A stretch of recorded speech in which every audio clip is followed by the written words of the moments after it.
casi lo mismo cuando uno está pensando en presión de perfusión intracraneal. Y aquí está la fórmula de cómo se debe de calcular. Sin embargo, en cuanto al manejo de los pacientes con hipertensión intraabdominal, no consideramos que sea la presión de perfusión abdominal un factor que nos pueda determinar si sí o si no tienen un síndrome compartimental. ¿Cómo se clasifica? Ya sea primaria, secundaria o recurrente. Y los grados van según la medición de la presión intraabdominal, que veremos un poquito más adelante. También está la clasificación de hiperaguda, que es que va de segundos a minutos cuando estornudamos. La aguda, que es de horas, o casi siempre son aquellos pacientes que tienen una catástrofe, como un abdominal roto o un trauma severo.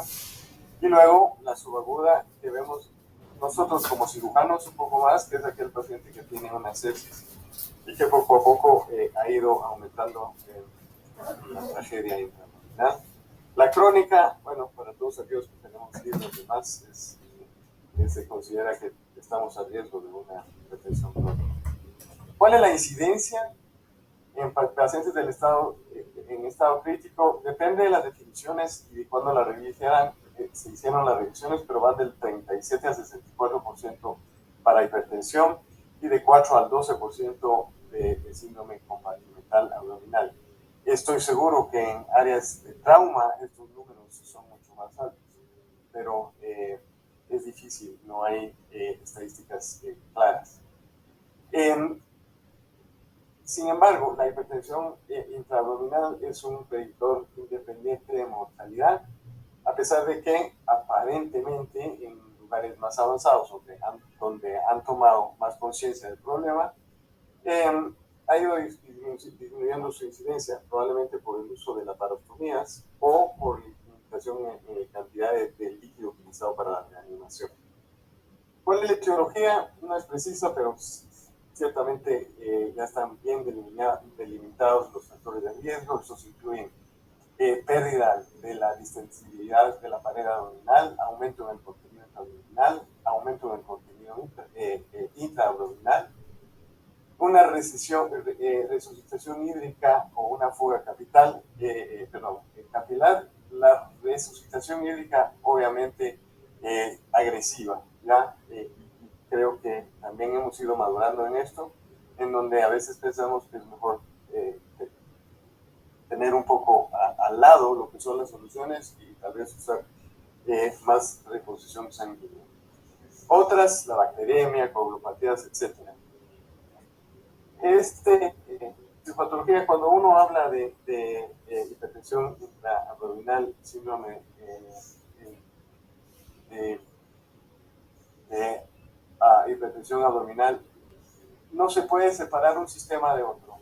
La verdad es que afecta a todos y entrar en el detalle de esto es lo que nos llevaría horas, porque es apasionante ver la cantidad de insultos fisiopatológicos que causa esta entidad. ¿Cómo se hace el diagnóstico? El paciente tiene...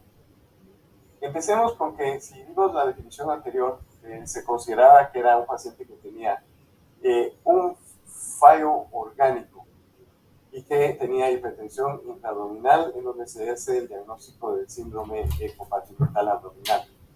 Pero tenemos que tener la sospecha antes de que esto suceda. Entonces, ya sea porque pensamos que nuestro paciente tiene un aumento de volumen intraabdominal o ha perdido distensibilidad, nosotros estamos en la obligación de medirle la presión intraabdominal. ¿Para qué? Para que podamos juntar y vigilar estos dos conceptos para poder hacer el diagnóstico. A pesar de que el examen clínico es inadecuado, siempre conviene saber cuáles son entonces aquellos hallazgos que nos hacen sospechar que el paciente debe medírsele la presión intraabdominal. ¿Cuáles son las maneras? Ya sea por punción abdominal, que es la verdad es que es difícil, es doloroso, y mantener una función abdominal in situ a todos nos es muy difícil. Entonces existe la vía indirecta, de sondas vesicales, gástricas, rectales y uterinas. La gran mayoría preferimos las vesicales porque es más barata, es más bonita, es más simple. Hay artículos por ahí donde dicen que hay superioridad en la medida intragástrica, pero requieren de equipo más especializado para llevarse a cabo. Así que quedamos con las sondas, la medición de la presión intravesical. ¿Qué métodos hay? Pues está el método que usa un transductor y monitor, pero si no logramos juntar lo suficiente para comprar el transductor y el monitor para tenerlo, está obviamente lo que se puede hacer usando como anteriormente medíamos la presión venosa central, solo encontrar un punto cero, instilar un máximo de 25 mililitros de solución en la vejiga y luego simplemente medir la presión. Ojo, la presión va a salir en centímetros de agua y cuando hablamos de las definiciones aquí, hemos hablado de milímetros de mercurio, ahí está abajo 1.36 centímetros de agua sobre 1 milímetro de mercurio. Entonces, aquí repito la definición. Una elevación patológica sostenida de la presión intraabdominal es hipertensión intraabdominal. Y el síndrome compartimental abdominal es una presión intraabdominal más de 20 sostenida con o sin una presión de perfusión abdominal menor de 60 que se asocia a una disfunción orgánica nueva. Y aquí he puesto al lado de todos estos slides nuevamente a la Sociedad de Compartimental Abdominal Mundial, porque son ellos los que han hecho todos estos diagramas de flujo que nos están ayudando enormemente en el manejo temprano, en este caso para tratar de disminuir o evitar la hipertensión intraabdominal. Y las fases más tardías cuando queremos tratar el síndrome compartimental abdominal. No entro en detalle todo esto porque se puede revisar claramente en el sitio de la sociedad y hay cientos de artículos que hablan acerca de cómo corregirlo. Solo me gustaría mencionar brevemente que antes de saltar sobre el paciente, abrirle la panza para que mejorar la hipertensión, existen una variedad de métodos para tratar de disminuir lo que se considera como tratamiento médico. ¿Ya? Para resumirlos, evacuación del contenido intraabdominal, sondas, lavados, enemas, evacuación del espacio intraabdominal de lesiones ocupantes, ya sea con catéteres de drenaje percutáneo, mejorar la visibilidad de la pared abdominal, casi que llegando a bloquear neuromuscularmente al paciente, colocarlo en posición de fetal invertido, optimizar la administración de fluidos, y esto muchas veces hay que pedirle a nuestros colegas internistas que por favor se vayan piano para mantener una presión y optimizar la perfusión sistémica. Pero, ¿qué hacemos con esto? Ya falló el tratamiento, llevamos al paciente a la sala de operaciones y, uy, caramba. Entonces, claro, este paciente su presión intraabdominal ya disminuyó, aunque no hay una garantía de que la presión intraabdominal se reduzca con el abdomen abierto. Hay que tener mucho apoyo del lado médico. ¿Cuándo se empezó a considerar esto? En 1940. Ogilvy fue el primero que habló de laparostomías, Gross con el cierre de ompaloceles, pero Bagot en 1951 fue el primer reporte del uso de abdomen abierto, ¿no? Esto ya tiene, no es algo que nosotros no estamos inventando el lado separado. Entonces habíamos mencionado paracentesis, la parotomía comprensiva, abdomen abierto y ya el abdomen laparostomizado y abierto especialmente en los pacientes con sepsis, más que otras cosas. Unas imágenes de abdomen abierto. ¿Cómo se puede cerrar? Pues inicialmente se cerraba con piel, se ponían en todos los parches que se podía y se sacaba al paciente con una oración y con la promesa de que iba a regresar pronto para que le quitáramos esto e intentáramos cerrar, y muchas veces eso es fallido. La verdad es que nosotros la empezamos conociendo como Bolsa de Bogotá, pero obviamente esto tenemos que reconocer que fue el doctor Gáez quien la escribió inicialmente. Esta fue, la verdad, salvó N cantidad de pacientes, continúa en lugares de escasos recursos, salvando un montón de gente. A pesar de las complicaciones que puede darse, que es obviamente que como podemos notar aquí, la acumulación de grandes cantidades de líquido y que el aparecimiento de fístulas parece ser más frecuente con su uso, pero esto salva vidas. Ya sea que se usen bolsas de orina, recolectoras de orina o simplemente los empaquetamientos de suero. Esto se ha vuelto el pan nuestro de cada día. Ya es el cierre asistido con terapia NACIO-VAC. Actualmente este es el método recomendado tanto por las sociedades de trauma como por la sociedad del síndrome abdominal compartimental. Es caro, pero funciona, se puede cambiar y se evita algunos de los problemas que se encontraban anteriormente. ¿Cuáles son las controversias? ¿Cuándo utilizar la laparostomía en caso de cirugía inicial de control de daños? Creo que es una respuesta que todavía está en discusión, especialmente entre los cirujanos de trauma y los cirujanos que están entrando por otras causas.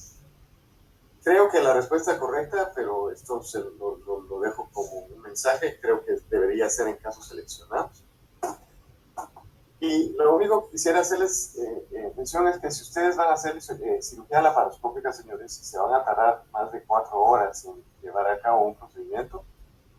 Tense en cuenta que ustedes se están sometiendo, cuando ponen su insuflador, a una presión intraabdominal de 15 milímetros, a una hipertensión intraabdominal a un paciente por un periodo de 4 horas o más. Así es que la recomendación es usen la presión alta para meter sus trócares y después bájenla. Y creo que con eso cumplimos con más de 15 minutos. Gracias. Vamos a... Bueno, muchas gracias, doctor Poole.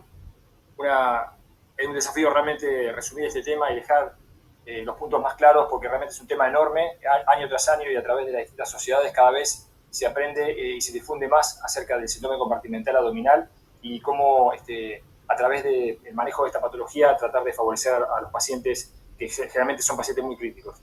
Quiero aprovechar la presencia del doctor Borrades y del doctor Yegües específicamente con este tema para escuchar comentarios con respecto al mismo, y quisiera saber específicamente ellos como sugerencias en qué pacientes aconsejan hacer un seguimiento de la presión intraabdominal en el postoperatorio, o bien incluso a pacientes que pueden no estar operados pero se sospeche una hipertensión intraabdominal incipiente o insidiosa, y qué métodos prefieren utilizar en la práctica diaria que están al alcance de la mano de los cirujanos generales para medir la presión. Cualquiera de ustedes, si quiere empezar, doctor Borrades. Gracias. Bueno, primero quiero agradecer este honor que me han hecho invitándome a participar y a estar con ustedes en este primer evento de patología colorectal, un congreso iberoamericano. Para mí, la indicación de la medición de la presión intraabdominal es hoy en día un signo vital más.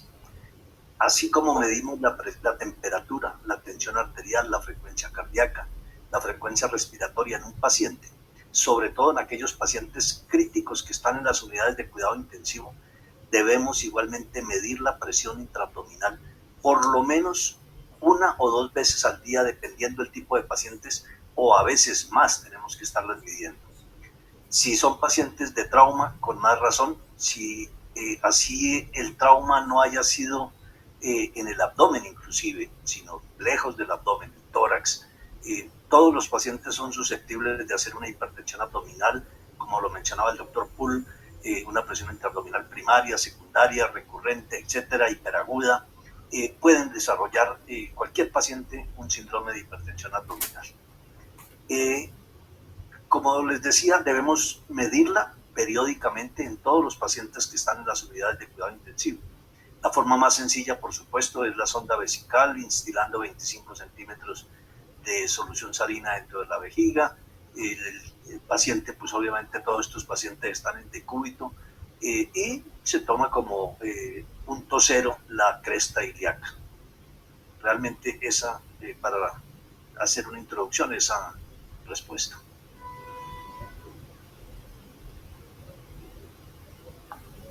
Muy bien, gracias, doctor. Doctor Yegues, un comentario al respecto. José está muteado. Está silenciado, doctor Yegues. Tiene su micrófono cerrado, doctor Yegues. Ahora sí. Adelante. Okay. Sí, la medición de la presión intravesical como medición indirecta de la presión intraabdominal es sumamente efectiva y es el método que más utilizamos nosotros.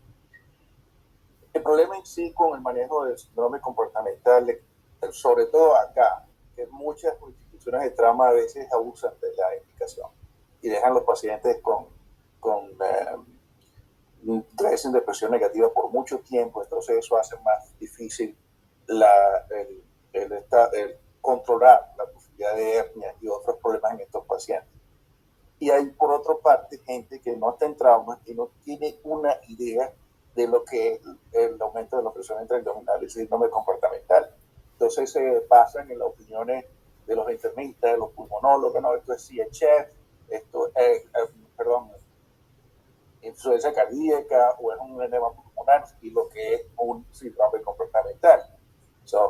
La experiencia y sobre todo la educación, lo que estamos tratando de hacer ahora, sobre todo los residentes que no sean de trauma, creo que es lo más importante que podemos sacar de la conversación que estamos teniendo hoy, que esto realmente existe, que es valedero y que como cirujanos tenemos que pensar en la posibilidad de que esto le puede pasar a cualquier paciente, inclusive en pacientes que se le hace una hernia grande y se cierra en tensión, pueden desarrollar este tipo de problemas y hay que hacer una laparotomía descompresiva y después seguir pasos que a veces no son lo que nosotros quisiéramos, pero es lo que hay que hacer para salvar al paciente. Pero cuando llegamos a estados más tardíos, la vida del paciente corre peligro, la mortalidad cuando es de cuarta categoría es bastante alta.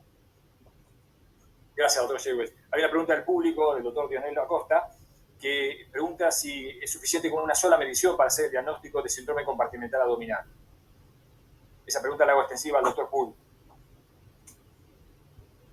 La respuesta es no. Tiene que ser sostenida. O sea, tienen que ser por lo menos, dicen 3 mediciones consecutivas en un espacio de entre 4 horas cada una. Si usted, obviamente, cuando decreta la primera, empieza a hacer todos empieza con todo el tratamiento, el panel de tratamiento médico, pero si persiste ya y está por arriba de los 15, usted sabe que ya tiene una hipertensión intraabdominal y que ahora está en la alta obligación de seguirlo midiendo con una frecuencia mucho mayor, y si progresa, empiece a cruzar los dedos de que no está desarrollando un síndrome compartimental, porque entonces su tratamiento va a tener que ser tanto más agresivo para reducirlo y ya se empieza a visualizar a ver si este paciente no va a necesitar una apertura abdominal. Sí, doctor Borrales, adelante. Y yo quería agregar que, por supuesto que no solamente la medición de una presión intraabdominal es suficiente, pero recordemos que los pacientes en las décadas antes de los años 80, 70, los pacientes que presentaban este síndrome de hipertensión abdominal se morían y no sabíamos muchas veces de qué fallecían estos pacientes. Íbamos a estos pacientes a la necropsia y no encontrábamos un foco séptico residual, no encontrábamos una cantidad de líquido importante dentro de la cavidad, pero estos pacientes habían hecho seguramente un síndrome de hipertensión abdominal por reanimación, por distensión de asas, etcétera, etcétera. Entonces tenemos que pensar que estos pacientes que han requerido un manejo importante, bien sea una reanimación vigorosa en un paciente traumatizado, o muchas veces otras patologías que a veces no las sospechamos. Y quiero relatar brevemente un caso. Cualquier día que estaba yo dentro de una clínica aquí en Bogotá, estaba operando un paciente con una peritonitis y me llamaron de cuidado intensivo que había un paciente que había ingresado el día anterior a urgencias, que lo habían reanimado porque llegó en shock por un cuadro diarreico agudo severo de varios días de evolución. Lo estabilizaron, lo llevaron a cuidado intensivo, lo reanimaron, corrección hidroelectrolítica, etcétera, etcétera. Por su cuadro de diarrea le hicieron una colonoscopia. Estando el coloproctólogo haciendo su examen, la colonoscopia, el paciente súbitamente entró en un cuadro de hipotensión y taquicardia, un cuadro de shock. Él interpretó que pudo haber tenido una perforación, el paciente volvió nuevamente a cuidado intensivo, a mí me llamaron, salí de cirugía, fui al paciente con una severa distensión abdominal. Por supuesto, pasé el paciente a cirugía, le hice una laparotomía, una distensión de asas severas, solté absolutamente todo el colon y no encontré una perforación intestinal. Este paciente, en ese momento tuve que ponerle 2 bolsas unidas de 3 litros para poder cubrir las vísceras abdominales. Entonces son patologías que tenemos que sospechar en los pacientes que pueden desarrollarla por una patología médica, y en este caso un paciente que se somete a un procedimiento diagnóstico y desarrolla un cuadro como este. Entonces siempre tenemos que tener en mente, porque el paciente puede desarrollarlo en cualquier momento y hay que pensar en signos mínimos. Empiezan a hacer una oliguria, empiezan a estar distendidos, encontramos una presión elevada de la presión intraabdominal, y que de pronto hasta ahora es la primera vez que lo presenta, pero siempre tenemos que sospechar esta patología. Perfecto, doctor Borraes. Bueno, un poco en honor al tiempo, es un tema enorme realmente, que cada vez es más amplio por lo que vemos en la bibliografía, que así quedaría para hablar mucho tiempo más. Pero vamos a continuar con la siguiente presentación a cargo del doctor Scott Steele, el cual había pregrabado justamente a la misma. Vamos a ver si podemos ahí colocar en la pantalla. La siguiente presentación es acerca del traumatismo de colon. Hi everyone, and thanks so much for joining me. Today I'm going to talk a little bit focusing on colon trauma, and we're going to talk the difference between suture repair to diversion and even a little bit of damage control. And I'm so grateful that I could have the opportunity to join you. And just congratulations to the Latin American Society of Coloproctology for putting this on. So like many things, when you look at trauma, a lot of these images and massive resuscitations that can go hand in hand are critically injured patients. Specifically as it pertains to the lower GI tract, I think about colon injuries in terms of the issues that... Pausa un segundo para los que quieren la traducción, que nos olvidamos de decirla al comienzo.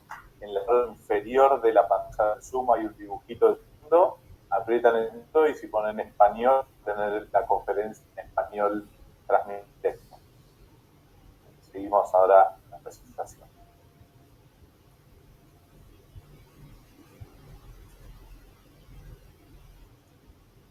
For taking care of them.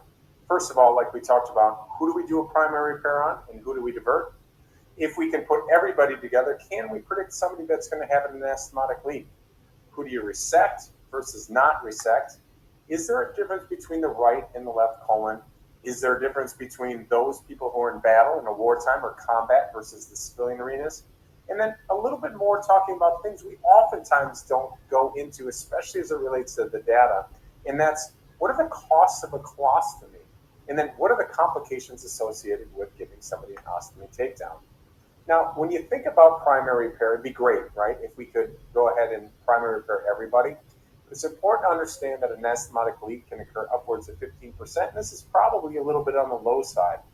Interestingly, there's not a whole lot of great data about this in the trauma setting, but we know that mortality rate is pretty low with suture line failures, although it's not zero. And there's not a lot of prospective non-randomized data that's out there.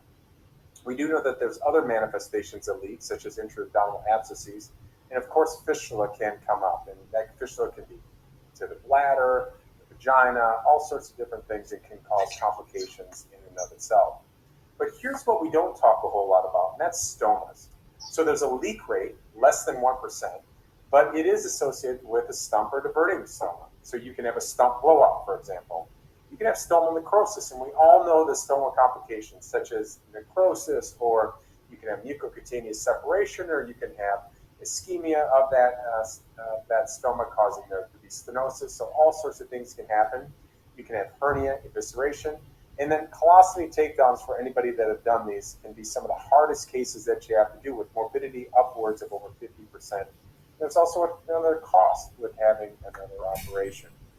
So if you would take a look and kind of go all the way back between whether you could primary care or divert it, it goes back to a very classic paper by Stone and Fabian in the Annals of Surgery in 1979. This was indeed the first randomized controlled trial. It had 268 patients in it. But when you read the methodology in there, it's important to understand that about 129 patients underwent an obligatory colostomy. So only 139 were randomized. So think about it. They kind of believed in this, but what they were saying is that if there were certain conditions that were met, if they had a lot of multi-systems that were kind of in, if they were in shock, that happened, massive blood transfusions, or the fecal contamination was really great, they decided they had to have colostomy. So yeah, it was randomized, but there were some conditions that weren't necessarily true randomization. But what you did see is that primary closure was associated with a lower infection rate, a shorter hospital stay, and overall equal mortality. Now, interestingly, that paper was in 1979, and it wasn't until 1991 where the second randomized trial occurred. 56 patients, and although that's small, what I can tell you is that the management in these patients were independent of the injuries, blood pressure like shock or transfusion or fecal contamination. So this was really a true randomized controlled trial, no matter what they looked like coming through the door. Now, there was no anastomotic leaks in the primary care cohort, and septic complications were equivalent between the two groups, as you can see right here. Then later on, the next year, there was another smaller one, and this one was a little different because they had something back at that stage that was called the Colo shield. So it was primary care with this shield that would try to kind of buffer the anastomosis. Very small cohort, 11 patients versus 11 patients. Overall, 18 were randomized. You can see the complication rates were actually not really significant between the two. Larry Sasaki in the Journal of Trauma a few years later took a look and randomized 71 patients, and again, randomization with no exclusion criteria.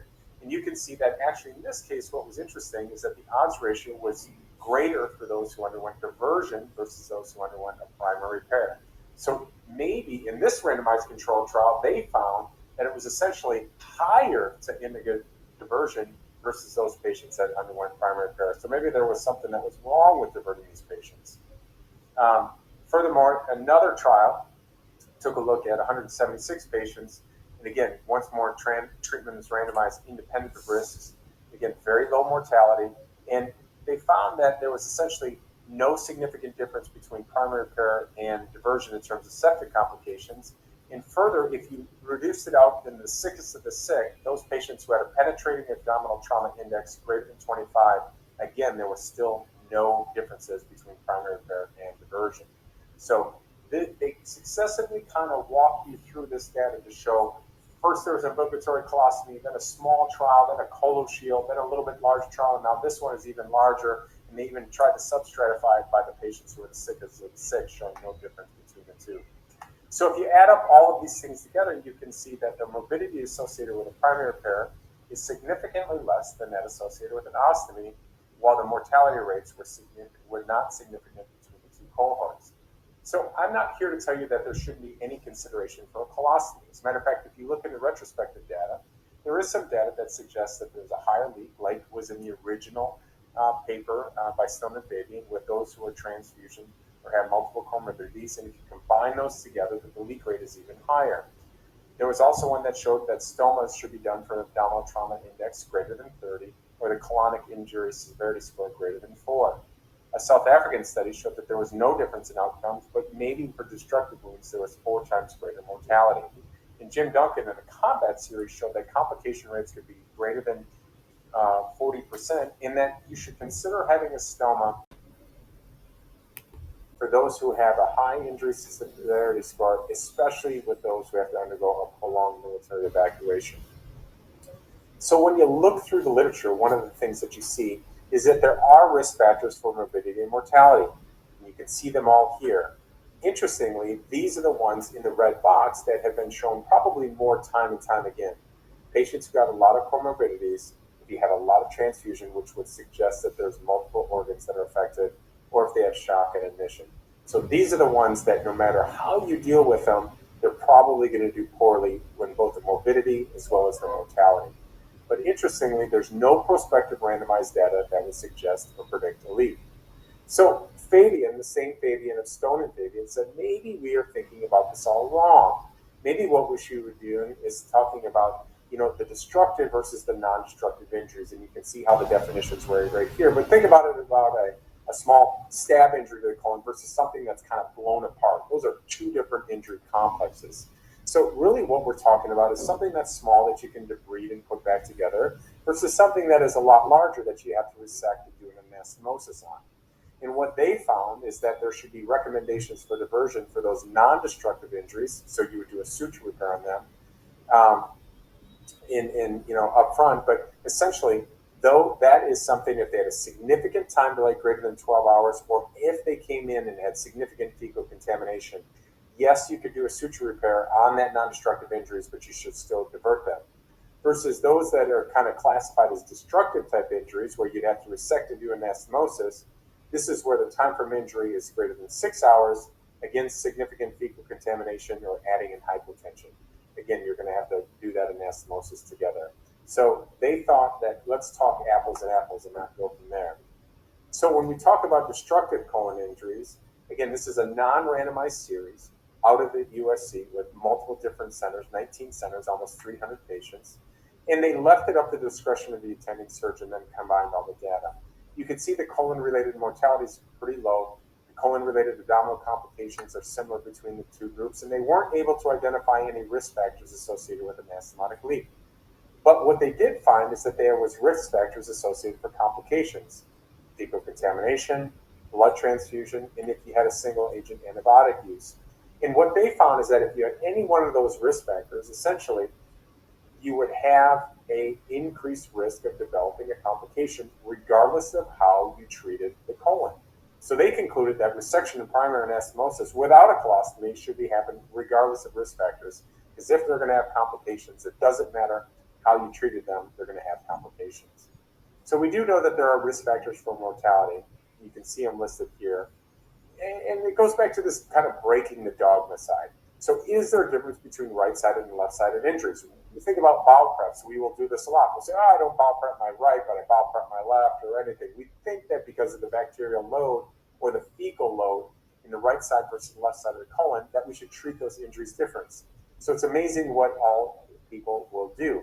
If you take a look in general, right-sided stomas are much more apt to undergo primary repair versus left-sided injuries where stoma is a little bit more important. And this is despite the fact that the leak rates are essentially equivalent between the 2 groups. So we do feel like there is something that is different between the right side and left side of the colon, even though probably you don't have a difference in their eventual outcomes. So Singer and Nelson did a meta-analysis, and again, this is a little bit older now, but this is the best data that's out there. And they looked and said that regardless of how you break down the complications, whether it's total complications, infectious, abdominal, or wound complications, in general, primary repair is associated with better outcomes than that of diversion. But what about the sickest of the sick? Those patients who are really, really sick, who have open abdomens, and this is where this concept of damage control surgery comes into play. It's a term obviously taken from the Navy when you have damage to a ship and try to ward off that one compartment, keep the ship afloat, and then come back and fight the fight another day. This is what we do, whether it be the civilian sector or in the military. It's really trying to avoid that triad of death, that acidosis, coagulopathy, and hypothermia. So your overall goals here are to control hemorrhage and control GI spillage. perform a rapid temporary closure, resuscitate, rewarm, return to the operating room when stable. As a matter of fact, this has become so common with data to be able to support it that essentially this whole idea of saying, am I going to do a primary repair versus a resection and anastomosis versus a colostomy or in a diverting ileostomy up front, that what we really should be doing up front is to say, does the patient have hypothermia, acidosis, or coagulopathy? If so, let's do a damage control procedure, and then we'll come back and fight the fight another day. It may make this whole concept and argument of primary repair versus diversion completely moot, because you're going to get the patient in a stable condition when need be, and then you're going to be able to see how are they doing, what is the bowel like, and can I put them back together and avoid an ostomy altogether. So, colon injuries, for my approach, for non-destructive wounds, they need a primary repair. For destructive wounds in a stable patient, they get resection and primary anastomosis. For any wound, if it's an unstable patient, we want to apply those damage control principles, again, avoiding that triad of death, and then return to the operating room and attempt to have incontinuity depending on how they're doing. And definitely, this is not cookbook medicine. It's a patient in front of you. So we want to make sure that we divert them. For anybody following a damage control procedure who has persistent instability, anybody that has technical problems, or like many things, we still are surgeons, and you have to use your judgment there. And if it just doesn't seem right, go ahead and do the safe thing and divert. So thank you so much for allowing me to spend some time with you. I really appreciate this opportunity, and have a wonderful rest of your Congress. Bye-bye. Muchas gracias, doctor Steele. El doctor Steele en este momento se encuentra en un sitio donde no tiene una buena señal de internet, por lo cual no vamos a poder posiblemente tener su comentario. Vamos a aprovechar los comentarios del doctor Jewes y del doctor Borraes. Hemos asistido ya desde hace varias décadas a un gran cambio de paradigma de lo que es el manejo del trauma de colon. Lo que hace varias décadas atrás la regla era hacer una ostomía y la excepción era hacer una reparación primaria. Se ha ido invirtiendo, y yo por eso voy a apuntar preguntándoles acerca de lo que hoy en día es la excepción o es mucho menos frecuente que en el pasado, y es cuáles serían, a juicio de ustedes, actualmente los casos en los cuales harían colostomía ante un trauma de colon.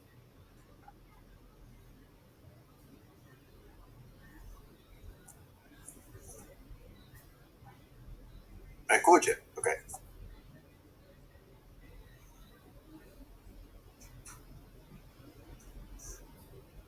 ¿Está silenciado, doctor Jewes? Se me está escuchando, ¿verdad? No lo escucho. Sí lo escucho. Ok. Perfecto, bien. Bueno, depende primero del tiempo que tenga el paciente con el trauma. Segundo, el grado de contaminación y las características hemodinámicas del paciente, la estabilidad, etcétera, etcétera, etcétera. Yo creo que esto empezó a cambiar después de la guerra de Vietnam, cuando empezaron a hacer traslados rápidos en helicópteros de los traumatizados a bases donde estaban los MASH que atendían a los pacientes.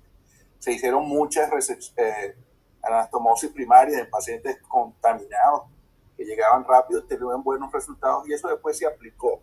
Y sobre todo lo aplicamos bastante en muchos países latinoamericanos que veíamos mucho trauma y que no teníamos muchos recursos. Y creo que es algo factible de hacer, si se hace en las condiciones apropiadas. Muy bien, doctor, muchas gracias. Doctor Borraes, ¿quiere hacer un comentario al respecto de las indicaciones actuales, hoy 2021, para una colostomía ante un trauma de colon?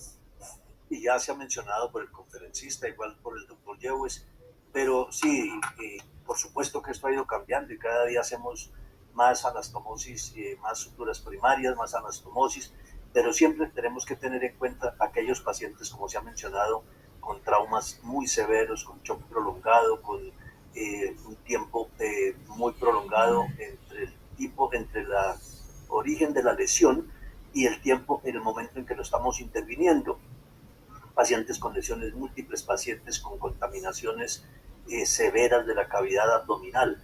Estos pacientes tenemos que tener en cuenta que si nosotros realizamos una anastomosis, vamos a tener seguramente posibilidad muy alta de que haya un escape, una dehiscencia, y va a ser mucho más grave el problema del paciente, porque es diferente que tengamos un control de daños en un paciente con una cirugía, con un estoma, que un control de daños agravado por un escape de una sutura primaria que hemos realizado. Esto va a agravar la situación del paciente y seguramente vamos a incrementar la mortalidad. Entonces tenemos que tener en cuenta esos factores. También a veces no necesariamente lesiones tan severas ni pacientes con tanta contaminación, pero en un sitio difícil de poder realizar una anastomosis. Podemos intentar realizar una anastomosis, pero protegerla si lo consideramos con una ileostomía o una colostomía en una parte mucho más proximal del colon, que sea más fácil abordarla posteriormente. Siempre que hagamos una acción, pensemos en la reacción, que es el cierre y lo que viene posteriormente. Perdón. Perfecto, doctor, sí, muchas gracias. Doctor Poole, ¿tienes un comentario? Sí, un comentario.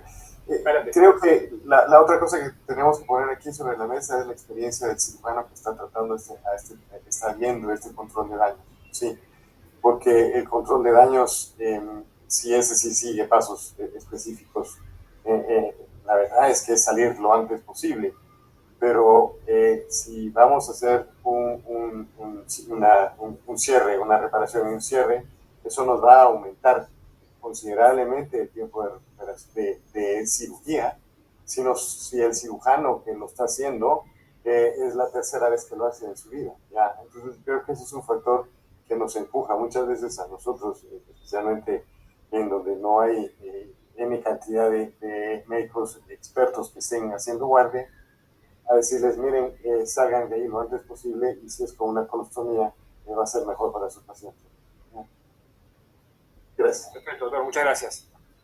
No tenemos preguntas del público hasta el momento acerca de este segundo tema, que es el traumatismo colon. Pasaríamos entonces a la presentación del doctor Jorge Latif acerca del control de daños para patologías no traumáticas hacia un nuevo paradigma. Adelante, Jorge.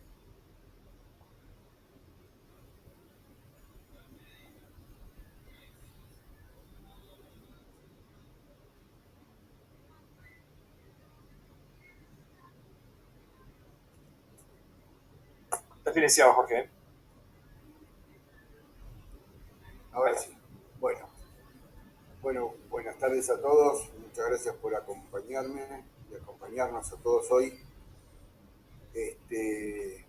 La verdad que todos vamos a coincidir, y ya lo hemos visto en estas dos charlas primarias, que la sepsis abdominal y el trauma grave por sí mismos o por el advenimiento de cualquier complicación luego del tratamiento conservador o quirúrgico es la principal causa del síndrome compartimental abdominal, y que la cirugía de control de daños, muy bien instituida desde hace muchos años para el trauma grave, es cada vez más utilizado para la sepsis abdominal no controlada.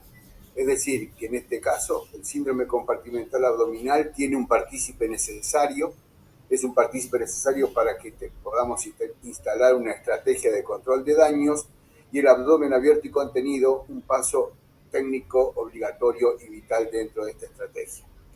Como todos saben, la estrategia de control de daños comienza una publicación del Departamento de Defensa de los Estados Unidos, donde dice que esta es la situación por la cual una nave absorbe el daño y puede mantener la integridad de la misión.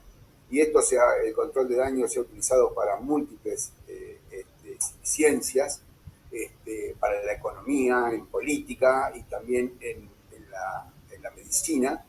Y el control de daños en cirugía finalmente es una estrategia terapéutica secuencial aplicable a pacientes severamente injuriados y en estado crítico, donde el abdomen abierto y el cierre temporal es un paso técnico imprescindible.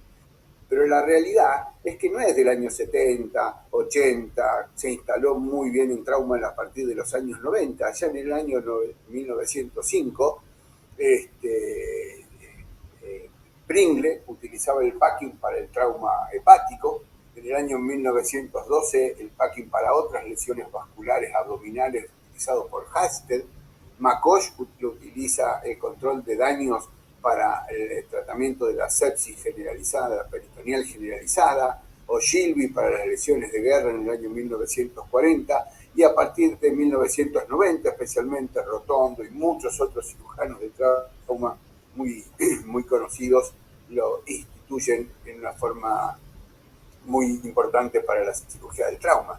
Pero es a partir del año 2008, más o menos, cuando una importante cantidad de cirujanos experimentados en cirugía abdominal de emergencia que trabajaban en centros de mucho caudal y complejidad y que publicaron, como ustedes ven, en revistas de alto impacto en la comunidad quirúrgica, diciendo por qué si los cirujanos de trauma tienen tan buenos resultados con la estrategia de control de daños, ¿por qué no podemos utilizarlo nosotros para aquellas emergencias graves no traumáticas? Bueno, entonces se me ocurrió pensar para esta charla cómo fue la evolución de esto en los últimos 30 años. La verdad que la inmensa mayoría de todos los cirujanos que estamos en este panel y muchos de los que están en el auditorio, crecimos con estos aforismos: el cirujano que no cierra una laparotomía no es un buen cirujano, un cirujano que no complete una intervención quirúrgica en un solo tiempo es un cirujano débil, la operación fue muy buena pero el paciente falleció prontamente, decirle eso a los familiares, y las tácticas de operar hasta morir fueron reemplazadas de a poco por esta estrategia multidisciplinaria de control de daños. Y en nuestro país, el doctor Reilly, un cirujano torácico con mucha expertise en trauma, dice que la cirugía de control de daños no es una cirugía del miedo, sino del sentido común. Y el coordinador de esta charla, a quien le agradezco mucho esta actuación, dice: podemos volver a combatir mañana si el paciente sobrevive hoy. Lo cierto es que el control de daños no tiene discusión en trauma y en los últimos años es cada vez más aceptado para el tratamiento de sepsis abdominal o catástrofes abdominales no traumáticas. ¿Y eso qué generó? Un gran entusiasmo en los cirujanos de urgencia. ¿Y esto qué trajo? Muchas veces sobre indicación, y personalmente esto me ha pasado, y un mayor porcentaje de complicaciones con este procedimiento. Entonces, la pregunta que los jóvenes tenemos que contestársela y transmitírsela es: ¿cuáles son los pacientes que se benefician con esta modalidad terapéutica? Bueno, claramente aquellos pacientes que tienen más riesgo de morir por el shock no controlado que por no completar la reparación de los órganos lesionados. Y este es el momento donde lo debemos hacer como los cirujanos de trauma, ubicar esta estrategia en el tratamiento de nuestros pacientes que están in extremis fisiológicos.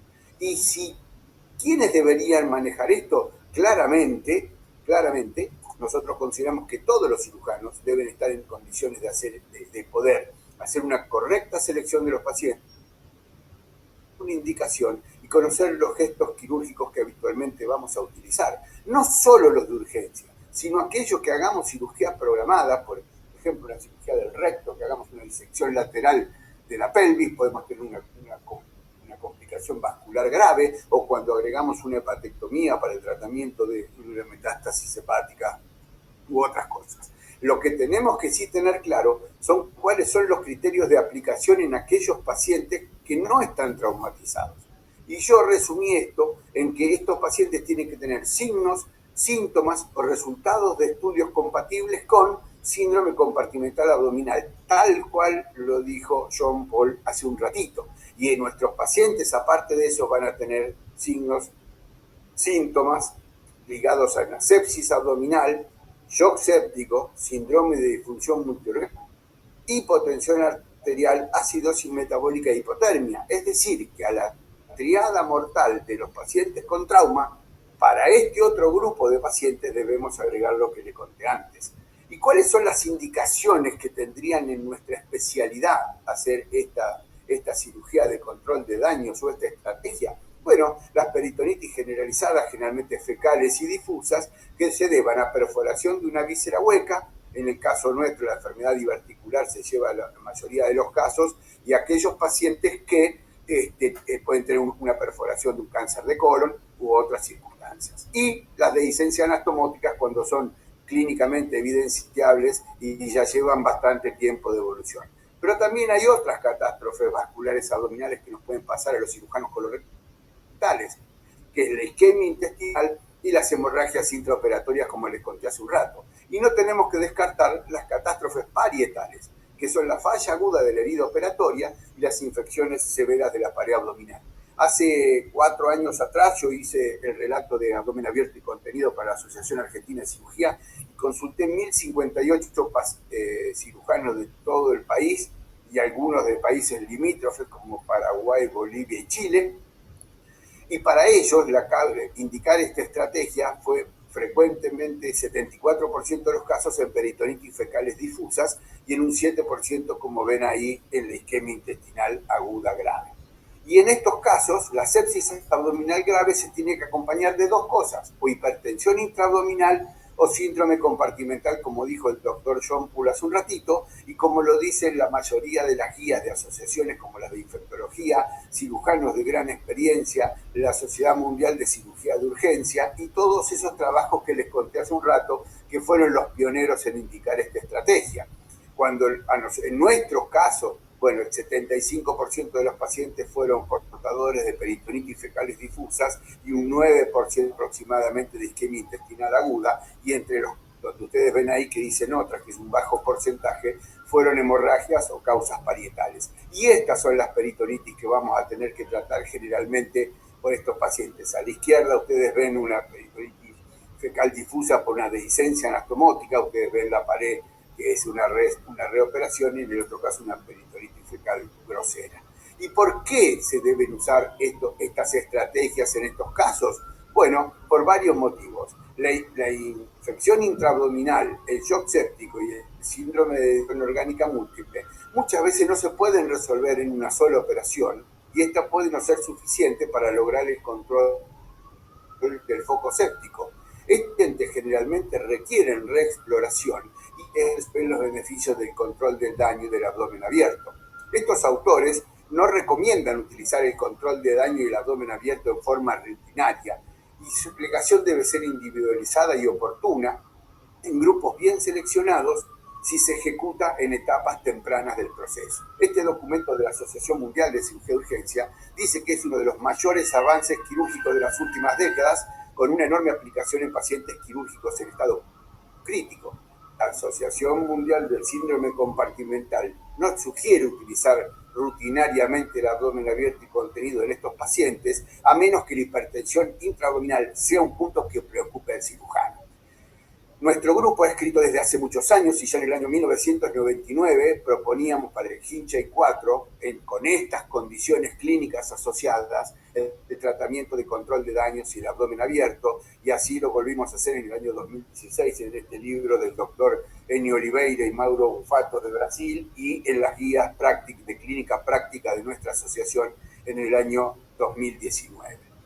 Y en otras publicaciones internacionales hablan de que en patología colónica diverticular perforada en estadios 4 y con pacientes con estas características, esta sería la indicación ideal para realizar, y no en otros casos.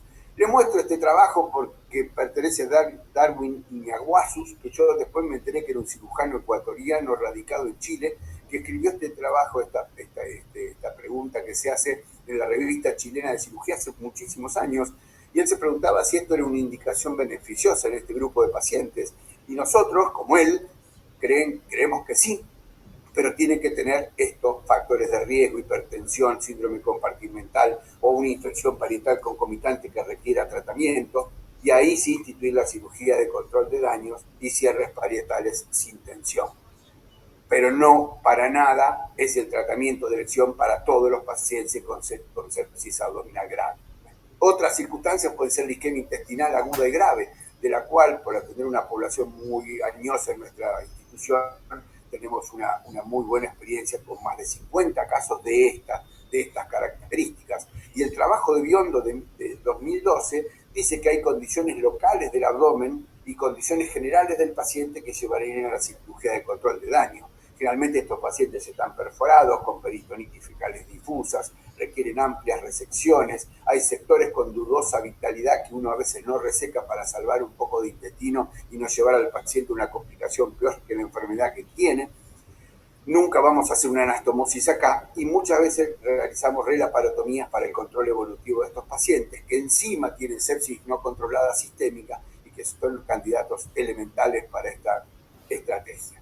Y así los publicamos ya en el año 2002 y los ratificamos en el año 2019 en las guías prácticas de la Asociación Latinoamericana de Coloproctología.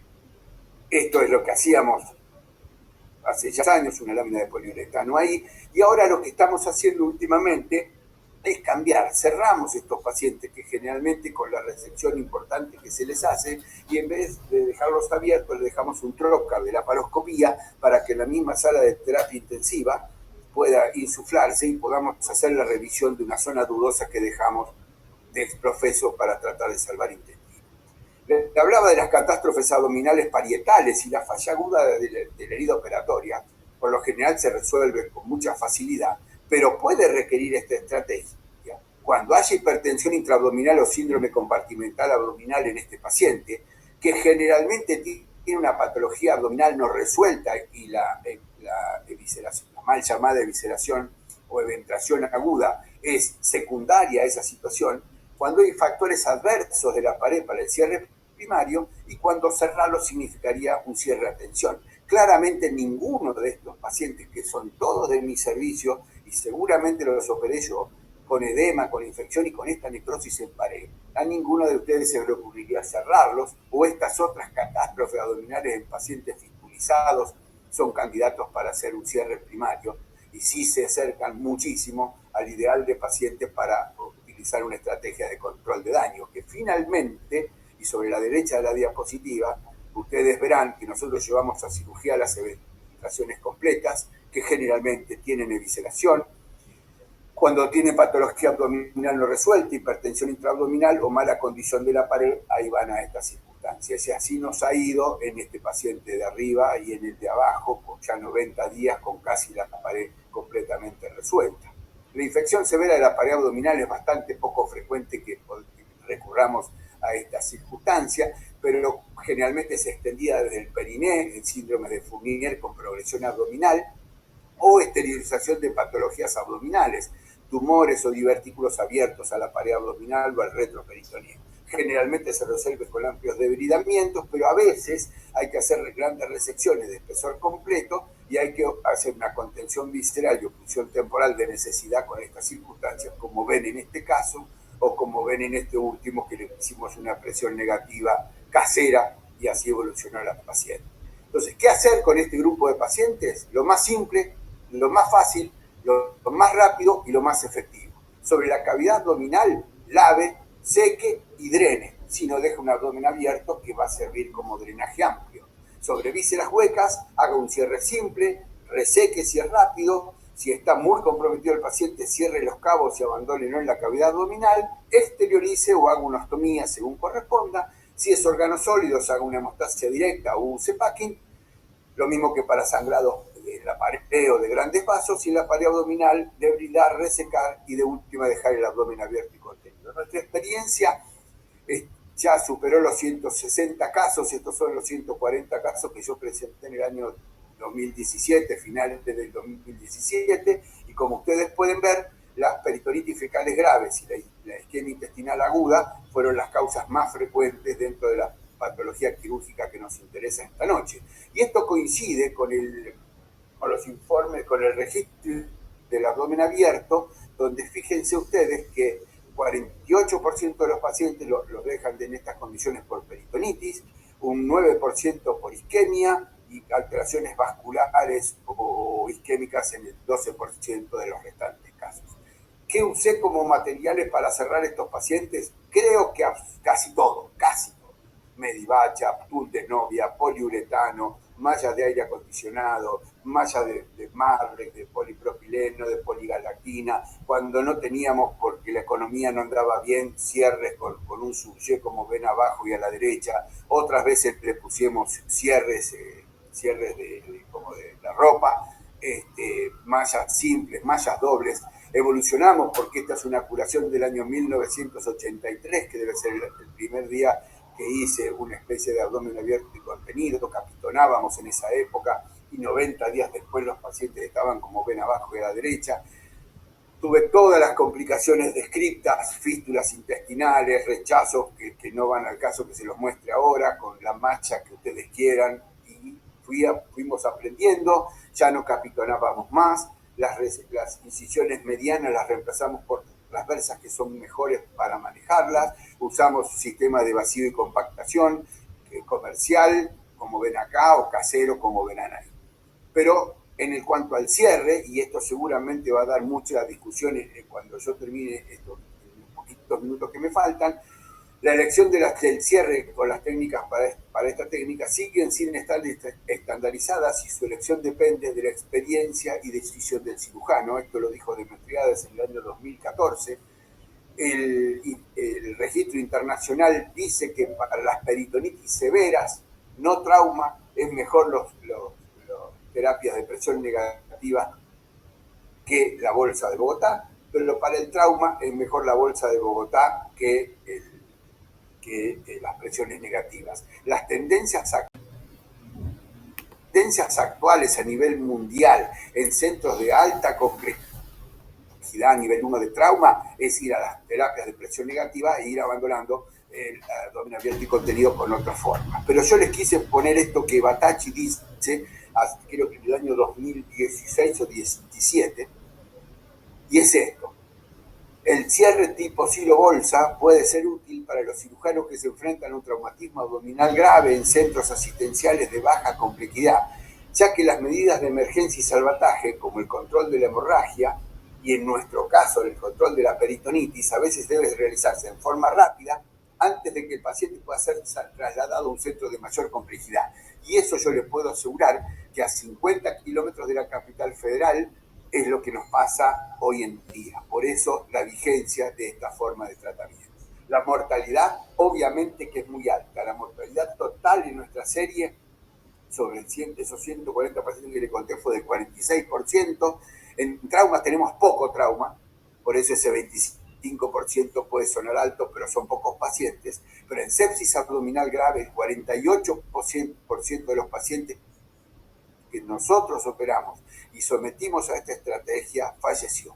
Entonces, para terminar, y viendo que hay muchísimos jóvenes en este auditorio, yo les podría decir que el síndrome compartimental abdominal es una condición clínica frecuente asociada a cuadros abdominales graves y que todavía y para esto la descompresión con el abdomen abierto y contenido sigue siendo la conducta de elección.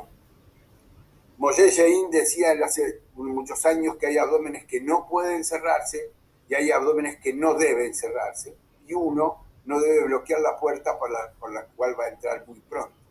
Nosotros consideramos que el cirujano no debe ser un factor de riesgo al intentar un cierre forzado de la cavidad abdominal. En general, el síndrome posiblemente mate a los pacientes después. Si en algún momento alguno de los jóvenes que están en este auditorio piensan en hacer esta estrategia de control de daño y dejar el abdomen abierto y contenido, hágalo. Y si lo va a hacer, cuanto antes lo haga, mejor. El cirujano debe ser prudente y equilibrado. Si se apura, va a traer complicaciones y mucho riesgo para el enfermo en la toma de decisiones. Pero si se demora, se le van a morir muchos pacientes. Este doctor que ustedes ven acá es el doctor Enrique Beberaggi, un maestro de la cirugía argentina, que cuando yo era muy joven, teníamos 2 o 3 pasiones. Una era la pancreatitis aguda, otras eran los abdómenes abiertos y contenido, de lo cual él escribió muchísimo en el Hospital Italiano de Buenos Aires. Y él me dijo, mirá, en estos casos no hay que contar nuestros pacientes muertos, hay que contarlos vivos. Nunca te olvides que todos estos pacientes sin este tratamiento se iban a morir. Y yo tengo muchos que miran los rabanitos desde abajo, que significaría también mirar crecer las flores desde abajo. Un solo paciente vivo justifica el esfuerzo de realizar esta estrategia, las múltiples cirugías que vamos a hacer, las múltiples complicaciones que vamos a tener que asumir y las horas que nos va a llevar el control de estos pacientes. Así que muchas gracias por haberme escuchado y a su disposición para las preguntas que con los comentadores que tenemos y los panelistas, y Guillermo Valirado va a ser muy fácil ahora en adelante. Muchas gracias. Muchas gracias, doctor Latif. Excelente revisión, vastísima experiencia personal del equipo que tuvimos la oportunidad de conocer, y aparte una gran revisión de la bibliografía. Bueno, un tema enorme que daría por sí solo para un solo webinar. Yo quisiera aprovechar la experiencia de los panelistas, aparte del doctor Latif, doctor Yehue, doctor Poole, doctor Borraes, con respecto a varios temas que se pueden tocar como los más controvertidos. Uno de ellos sería, volvemos a la actualidad después de muchas idas y vueltas y con el agregado del control de daño, que el control de daño no traumático tiene un desafío particular, y es que estos pacientes la mayoría o estadísticamente de modo significativo son peores pacientes que los pacientes traumatizados porque tienen más comorbilidades. El paciente traumatizado suele ser joven, más resistente cuando tiene que pasar por un trance de estas características. El paciente que está con una circunstancia no traumática y va a control del daño muchas veces son pacientes añosos que tienen comorbilidades y eso obviamente agrega más desafío y más gravedad. La pregunta para ustedes es, hoy, año 2021, ¿en qué casos, la pregunta para los cuatro, utilizarían un sistema de presión negativa y en qué caso seguirían utilizando la bolsa que el doctor Borrell utilizó y preconizó ya desde hace muchísimos años? Yo particularmente uso el Aptera todo el tiempo. Me parece que es superior a cualquier otro método de manejo de abdomen abierto. El problema es un problema técnico, no todo el mundo sabe cómo creen que es colocar la esponja cubierta con plástico y ya está. Hay que extenderlo completamente en el abdomen, a los hipocondrios, a la pelvis, a todas partes, y a veces no se diseca suficiente como para que el lumbar trabaje efectivamente.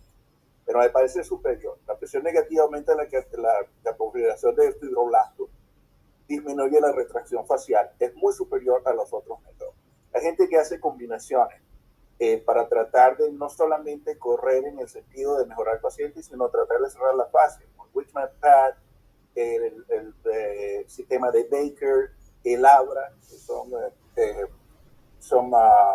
extensiones que van a la fascia para irlas a hacer cerrarlas gradualmente. Todo eso es válido, pero yo creo que lo mejor me ha funcionado es el Aptera, pero hay que colocarlo bien, hay que extenderlo completamente en la cavidad para que se absorba mayor cantidad de líquido, disminuir la posibilidad de que se formen excesos en terrazas, etc.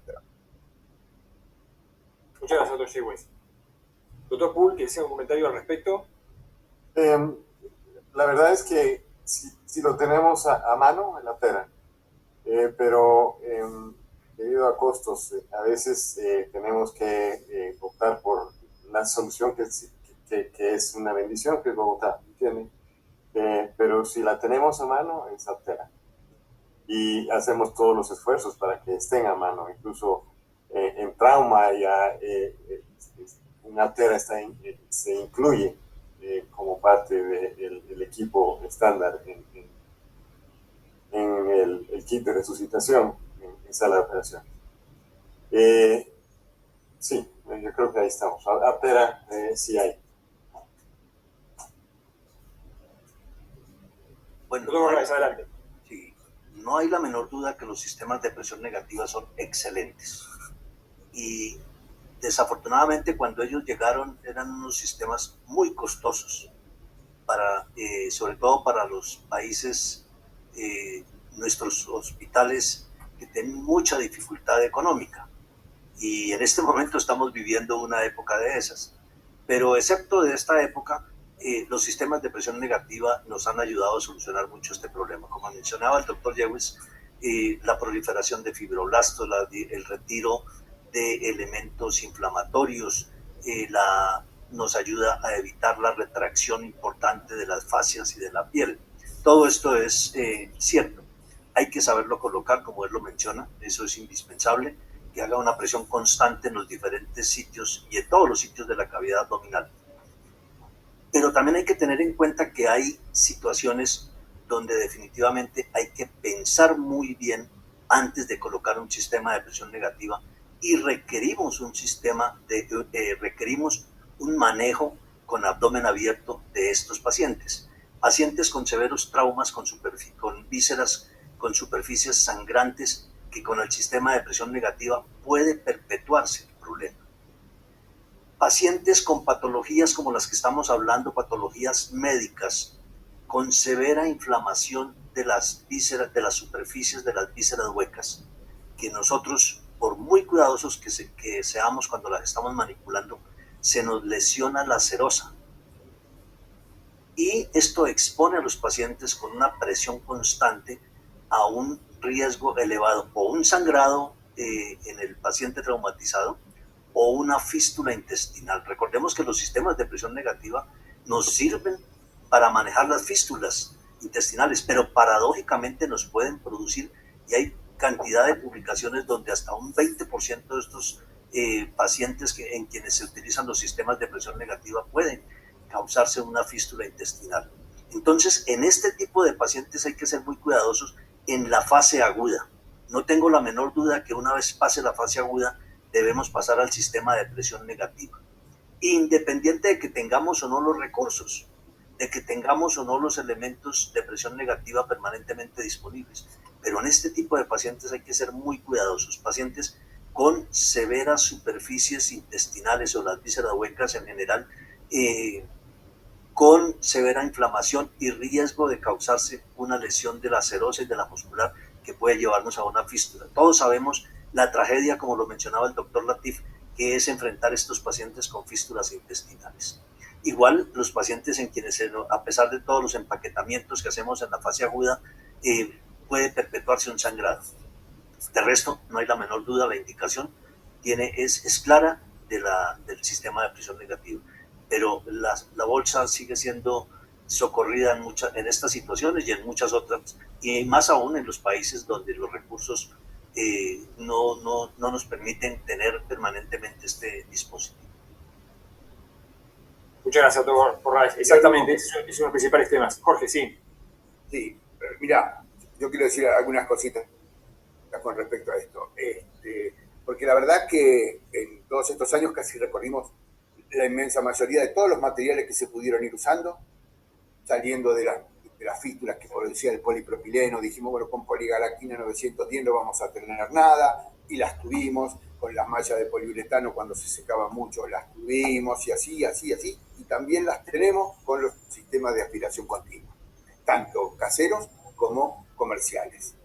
Cuando yo hice el relato oficial, le pregunté a 1058 cirujanos de la Argentina qué mallas ellos utilizaban en su lugar de trabajo. Eso incluyó todo el país. Y el 85% usaba usaba la bolsa de Bogotá.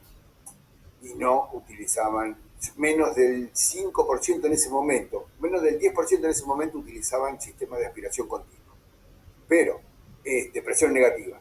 Ahora, esto en Argentina es un tema fundamentalmente económico y de disponibilidad. No todos los lugares de la misma capital federal hoy tienen el sistema para utilizarlo y van a la bolsa. Y los que lo tienen, muy importante lo que se dijo ahí. Si yo sé que un paciente yo a las 48 horas lo voy a relaparatonizar, por ahí espero un segundo control, un tercer control y recién ahí ponemos este sistema. Pero fundamentalmente, y en la Argentina, el tema de costos es tremendamente importante. Y la segunda cosa, que lo dijo Demetriades también en el año 2016, me parece, y esto que dijo el doctor Batacci, doctor Borraes, los accidentes no se producen cerquita del obelisco, que es pleno centro de la capital federal.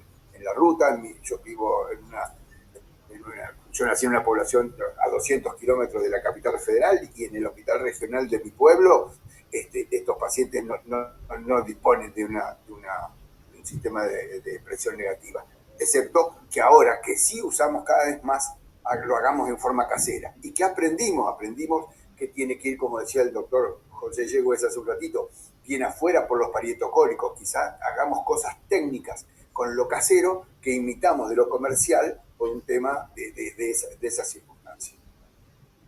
Muchas gracias, Jorge. Bueno, un tema realmente extenso, como decíamos, prácticamente como para un solo webinar.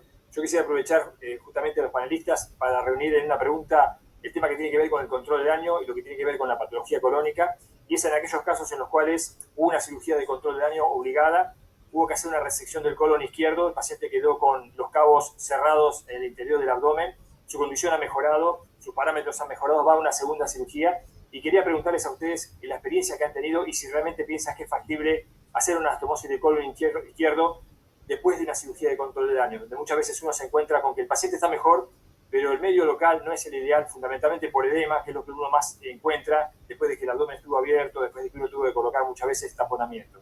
Creo que esa es una de las cuestiones más controvertidas cuando se va a reconstruir o cuando se va a una fase 3 de un control de daño. Me gustaría conocer la experiencia de ustedes específicamente con ese tema.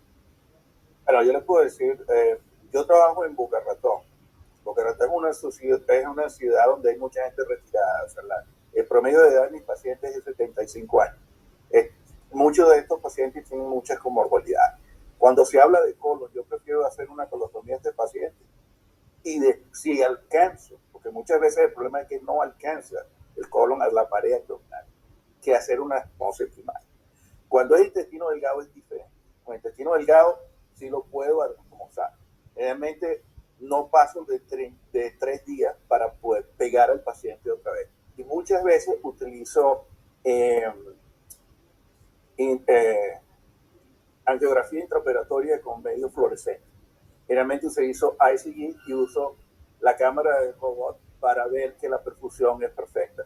No solamente para quedarme tranquilo, sino también es un método, un medio que ustedes pueden tomar fotografías para documentar que hiciste todo lo posible para que esta conexión esté bien. Y eso es importante sobre todo en países como los Estados Unidos, donde las demandas están a flor de piel. Pero cuando es colon, yo prefiero darle una colostomía a este paciente, porque muchos de estos pacientes solamente tienen un chance de salir. Una segunda catástrofe no sobrevive. Sí. Doctor Poole. Sí, yo creo que la respuesta es, depende de qué tan valiente es el cirujano. Yo cuento a mí entre los cobardes, ¿ya? Si ya tuvo una cirugía de control de daños, es un paciente que va a regresar al intensivo, que está todavía probablemente todavía con aminas vasoactivas, si fue post-trauma, ¿ya? Si fue por sepsis, obviamente debió haber salido con la colostomía en la primera oportunidad. Pero si yo estoy regresando y el paciente no está lejos de estar perfecto en casi todo lo demás, va a salir con una ostomía. ¿Por qué? Creo que ahí es donde tenía el comentario de que no aguantar un segundo en visto escéptico. Eso sí, es cierto. Y la otra cosa es, lo que hay que pensar es que estos abdómenes tienden a congelarse muy rápido. No sé si ustedes, eso de que ustedes hablan de, sí, es que pasó por todas las fases de congelamiento, muchas veces los cirujanos entran el primer día con asas perfectamente bien y el segundo o tercer día, cuando van la segunda o tercera vista, perdón, con la tercera vista entran y dijeron no pudimos hacer absolutamente nada. Entonces, tal vez si hubieran hecho la ostomía prontamente no tendríamos la fuga. ¿Verdad? Gracias. Doctor Rice. Sí, yo pienso igual que realmente hay que tratar de hacer la ostomía en la cirugía inicial si es la indicación. Si el paciente tiene factores para que podamos hacer una anastomosis, por supuesto que debemos garantizarnos una circulación adecuada de estos dos extremos que vamos a anastomosar. Y si tenemos alguna duda, podemos hacer una ileostomía en la parte distal del ilion, porque esto nos facilitaría el manejo posterior frente a una anastomosis de colon en un sitio difícil como es en la pelvis, por ejemplo, que hoy en día con los sistemas de suturas mecánicas y todo esto se facilita mucho. Pero tratar de hacer una anastomosis después de que el paciente regresa de un control de daños que ha ido a la sala, hemos hecho un control de daños, va a cuidado intensivo, se recupera, ha cedido un poco el edema de asas, pero aún así es muy difícil, como dice el doctor Poole, estas vísceras edematizadas se retraen rápidamente, los mesos están engrosados todavía, edematizados, entonces no es fácil y es preferible diferir ese procedimiento a cuando podamos realmente, habiendo ya recuperado completamente el paciente, hacer la anastomosis final. Otra cosa que yo quería comentar en esto, ¿no? Sí. En cuanto a la diferencia entre intestino delgado y colon. Si tiene una lesión proximal del intestino delgado, tiene que tratar de anastomosarlo lo más pronto posible, pues si no, este paciente no lo va a poder alimentar por ninguna vía. Cuando es el colon, cualquier lado del colon que sea, puede hacer una colostomía. Si en el momento de la evaluación el abdomen está congelado, eso es cuando el aptera tiene mucho más valor, que lo podemos colocar inclusive que no hagamos una anastomosis o alguna fuga y esperar a que se sematice el intestino para después tratar de movilizar el colon en este caso y hacer la colostomía. Sí, yo quería decirte lo siguiente, Guillermo. La verdad que de primera instancia parece muy poco probable que 48 horas después de que se indicó una cirugía de control de daños, uno pueda estar pensando en una anastomosis, cuando encima dejó los cabos cerrados y abandonados en la cavidad abdominal. Eso es lo que parece que no condice.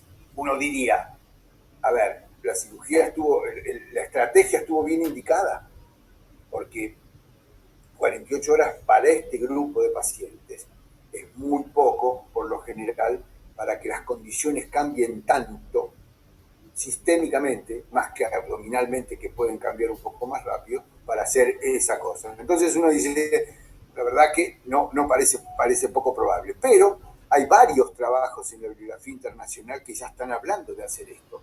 Entonces, parecería ser, el problema de eso, ¿sabes cuál es? Me parece a mí, ¿no? Que es que no podemos clasificar a los pacientes de una manera homogénea. Entonces, lo que para uno fue una peritonitis sumamente grave, para otro por ahí parece no serlo, porque me parece que en ese lugar radica. Quien indique esto a mano suelta, bueno, puede ser que tenga más pacientes de ese grupo. Quien lo indiquen los pacientes que están en un extremo fisiológico, que están sépticos como falla multiorgánica, es muy poco probable que inclusive a veces esos controles los tenga que hacer la misma terapia intensiva y no llevarlos. Me parece que ahí radica eso. Y esto es el problema de la mayoría de los trabajos científicos que me tocó analizar y que seguía analizando. Son muy heterogéneos. No, los cirujanos siempre tratamos la peritonitis más grave, la peritonitis fecal más difusa, ¿viste? Y es así. Y eso se ve en la mortalidad. Yo tengo 48% de mortalidad en este grupo de pacientes. Y yo veo trabajos que tienen el 8%. Entonces yo digo, o yo estoy haciendo las cosas muy mal, o este otro señor no está tratando los mismos pacientes que yo. Entonces ahí es donde está el tema. Y te digo algo, tenés 5 minutitos más, o a lo mejor un poquito más, si querés hacer alguna pregunta relacionada con el cierre que escuché hoy al principio. No podemos tomar esa deferencia, dada la calidad de gente que tenemos acá y la cantidad de conectados que no baja y que es muy buena. No, bueno, muchas gracias a los comentarios de todos. Sí, realmente muchas veces también ocurre esa cuestión que la mayoría de los trabajos son retrospectivos y eso impide a veces comparar el grupo de pacientes de una serie con otro.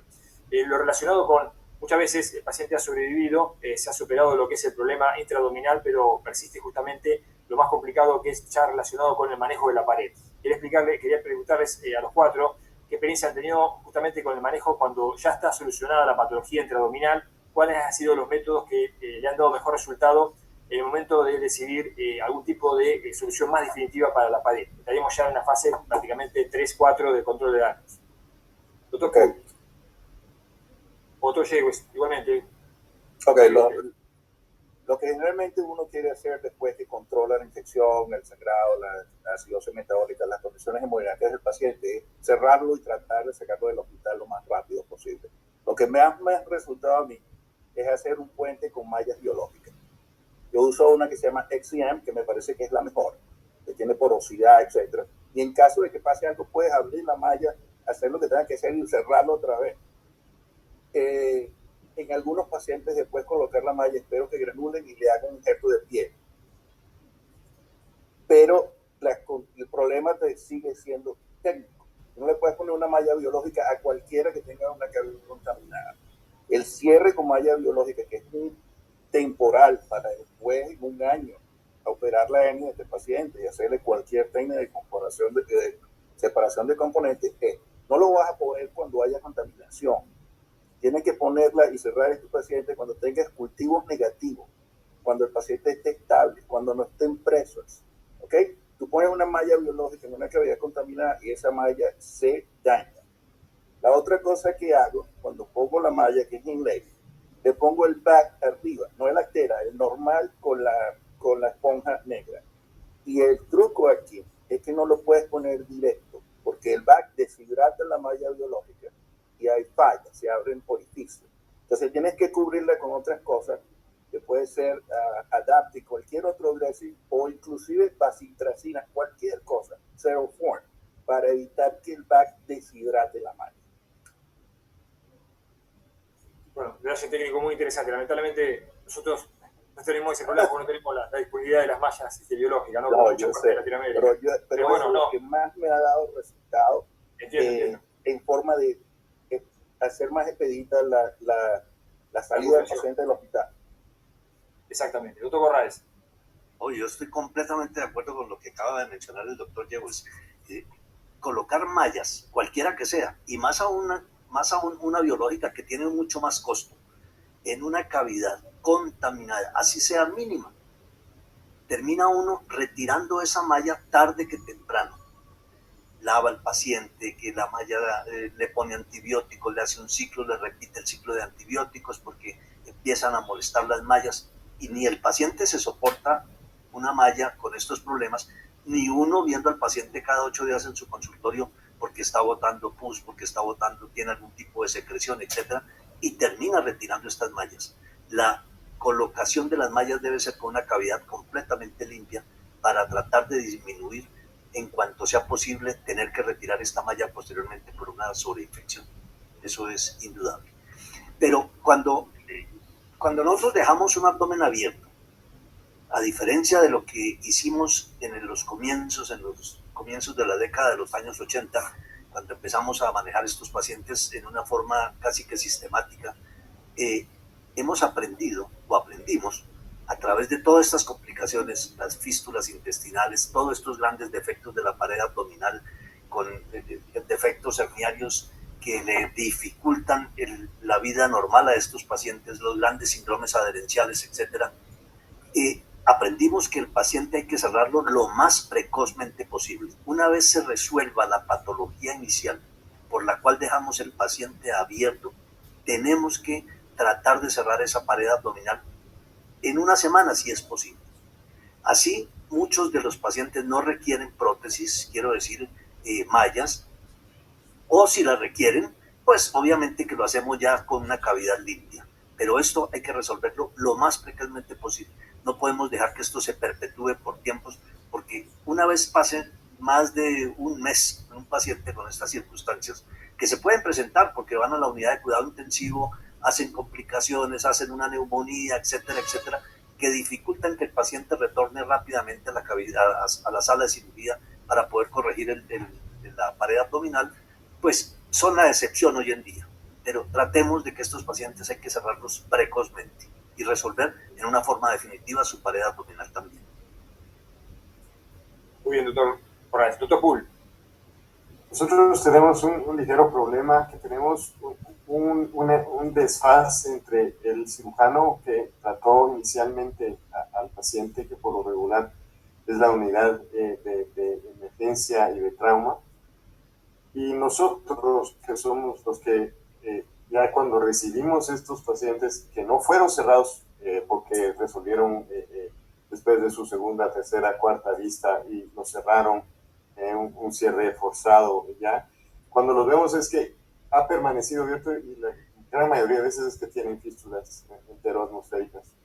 Y entonces no nos queda más que esperar a que granulen, que el cierre sea por piel y después en un futuro empezar a tratar de hacer ese rompecabezas que es el cierre de una fascia que ya se retrajo. Entonces, creo que tendríamos que, sé que ya hay algunas nuevas ideas de cómo tratar de evitar esto para poder tener una fascia más amigable cuando nosotros tengamos. Si no hay, pues entonces se empieza a ahorrar para que el paciente pueda comprar una malla de las nuevas que hay, porcinas que ya tienen todo tipo de... Y las biológicas, ¿ya? Pero donde el costo es espectacular. Creo, entonces, nosotros como cirujanos, si es por sepsis, una vez se controló la sepsis y el abdomen puede empezar a cerrarse, eso es lo que nos gusta hacer para tratar de evitar problemas más adelante. Pero en aquellos casos todo ha sido fallido y tenemos un montón de fístulas, no nos queda más que la respuesta que di anteriormente, ¿qué es lo que usted más utiliza para cerrar esto? Es piel, y es la del paciente, ¿verdad? Y ahí veremos ya después qué se hace. Pero el paciente salió caminando del servicio y espero que sin fístula. Muchas gracias, doctor Pool. Doctor Latif, para cerrar. Muy cortito, Guillermo, antes de darte el final como coordinador y después el final a Alejandro del cierre del módulo. La verdad que del 52% de los pacientes que sobrevivieron a esta estrategia, en mi experiencia, lamentablemente no pude cerrar a ninguno en las primeras semanas. Esa fue la realidad. Y siempre pensé que el que hace una estrategia de control de daños en patología infecciosa, y podía cerrarlo después del primer lavado o después del segundo, dudaba un poco de la indicación finalmente de esa estrategia. De los pacientes que sobrevivieron, una buena cantidad de ellos, casi el 60% de esos 52 que sobrevivió, no quiso visitar el quirófano nunca más en su vida. Y creo que me solucionó una gran cantidad de problemas. Y los que sí los llevamos 8 meses después, de 6 o 8 meses después de la cirugía. Esperé todo ese tiempo, siguiendo estos conceptos de que madure la pared, se haga más elástico todo, y esas cosas. Muy bien. En esos pacientes